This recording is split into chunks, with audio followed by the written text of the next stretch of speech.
oh my gosh, people are arguing a lot here. But in reality, this is very normal for Chinese culture. To raise your voice to talk is just normative. Maybe mother and daughter or two really good friends just want to talk really loud. 大家好, we're here in Yuyuantan Park during the cherry blossoms blooming in early April. People are everywhere. We're here to talk to you about failing to expat, or what we call a runner. So for many people come over into China to live here, some people don't acclimate, they don't enjoy their stay.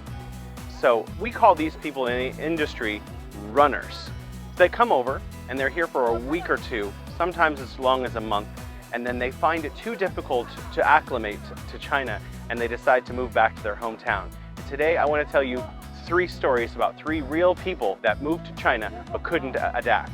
The first story I'd like to tell you is about a person we're going to call Jade. He arrived in China in 2012 and started working for an English teaching company. He started immediately not being comfortable. Instead of learning Chinese and adapting to the culture here, he expected China to somehow adapt to him and be able to speak English to him and be able to provide him with the food that he wanted. Like so many expats that come over here to China, he expected hamburgers and English everywhere. Well, in my mind, I'm thinking, this is China. You should have been coming here for the Chinese food and for the Chinese language. So instead, one day he didn't show up to work. And after a couple days, we went to his apartment to see where did he go? And he had gone back to his home country. The next person I want to tell you about came over in about 2015, and to protect her identity, we're going to call her Elle. So Elle came over and was uncomfortable, had difficulty, wanted to eat Western food, didn't understand Chinese, found the culture different and therefore difficult for her to adapt to. And one thing that she kept saying is, I miss my mom. I mean, I understand that, but maybe after you finish college, instead of moving to China, she should have moved to the next town over. So after a couple of months, she disappeared. One day she stopped coming to work and she called from the airport to say, I can't take it here, I can't handle it.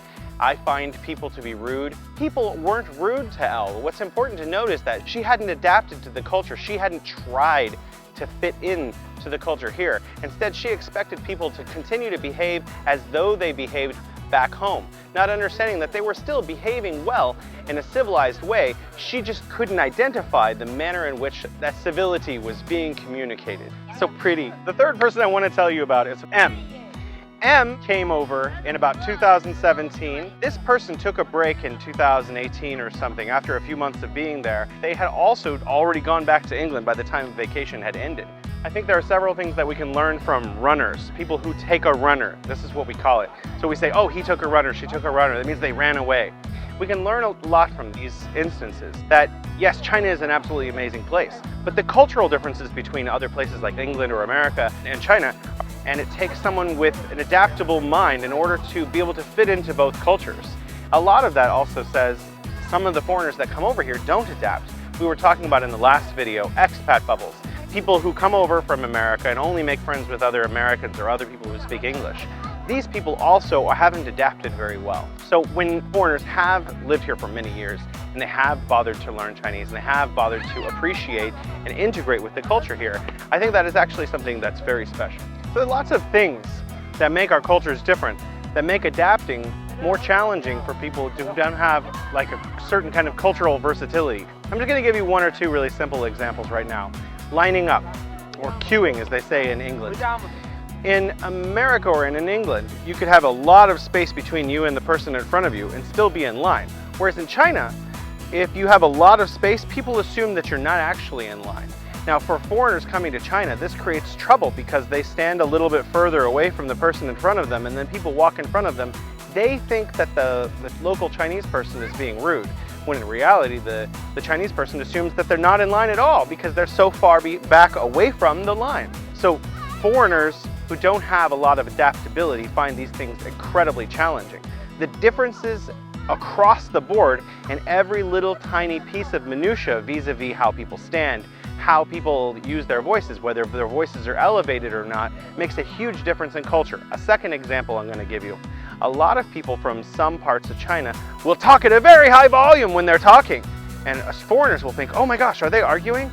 Oh my gosh, people are arguing a lot here. But in reality, this is very normal for Chinese culture to raise your voice to talk and to almost have a yelling volume is just normative. Maybe mother and daughter or two really good friends just want to talk really loud. In America, if you talk at that volume, people will assume you are arguing because most people are fairly soft-spoken.